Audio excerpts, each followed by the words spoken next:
पश्चिम बंगाल और असम में पहले चरण की वोटिंग 27 मार्च को होनी है, लिहाजा गुरुवार शाम को चुनाव प्रचार का शोर थम जाएगा। बंगाल के पहले चरण की 30 सीटों के लिए जहां 191 प्रत्याशियों की किस्मत दांव पर है, तो वहीं असम की 47 सीटों पर 267 उम्मीदवार अपनी किस्मत आजमा रहे हैं। बंगाल में होने वाले पहले चरण की वोटिंग में जहां टीएमसी की साख दांव पर लगी है, तो वहीं असम में बीजेपी के सामने अपनी सरकार को बचाए रखने की चुनौती है। ऐसे में तमाम सियासी दलों ने चुनाव प्रचार के आखिरी दिन अपनी पूरी ताकत झोंक दी है। सबसे पहले बात बंगाल की, जहां के 5 जिलों पश्चिमी और पूर्वी मिदनापुर, पुरुलिया, बांकुड़ा और झारग्राम की 30 सीटों पर 27 मार्च को चुनाव होना है। जंगल महल एरिया के नाम से मशहूर इन इलाकों में आदिवासी बहुल इलाका है, जो एक वक्त लेफ्ट पार्टियों का मजबूत गढ़ माना जाता था।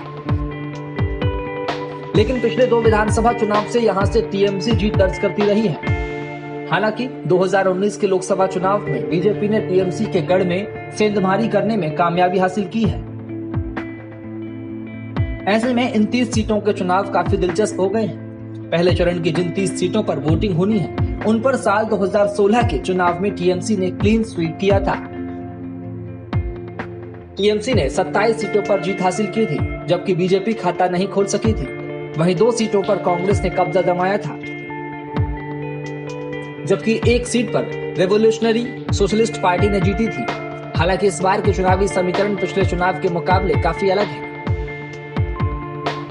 पिछली बार एक भी सीट नहीं जीत पाने वाली बीजेपी को इस बार काफी उम्मीदें हैं। इसी तरह असम विधानसभा चुनाव के पहले चरण में जिन 47 सीटों पर चुनाव होने हैं, उनमें से 42 सीटें ऊपरी असम के 11 जिलों की है, जबकि 5 सीटें सेंट्रल असम के इलाके की शामिल है।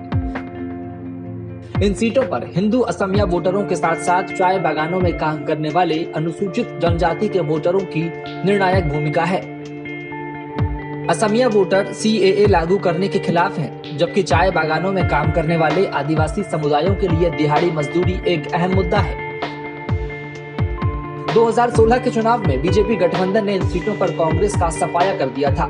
यहाँ की 47 सीटों में से बीजेपी ने 27 और उसकी सहयोगी असम गण परिषद ने 8 सीटों पर कब्जा जमाया था। वहीं कांग्रेस ने 9 सीटें जीती थी, और जबकि एआईयूडीएफ ने 2 और 1 सीट अन्य को मिली थी। हालांकि इस बार का समीकरण काफी बदला हुआ है। इस बार विपक्ष एकजुट है। कांग्रेस, लेफ्ट और एआईयूडीएफ एक साथ मिलकर चुनाव लड़ रहे हैं, जबकि बीजेपी एजेपी के साथ चुनाव में उतरी है। कौन अपना किला बचाने में कामयाब होता है और किसे मायूसी हाथ लगती है, ये तो चुनाव के बाद ही पता चलेगा। Bureau report.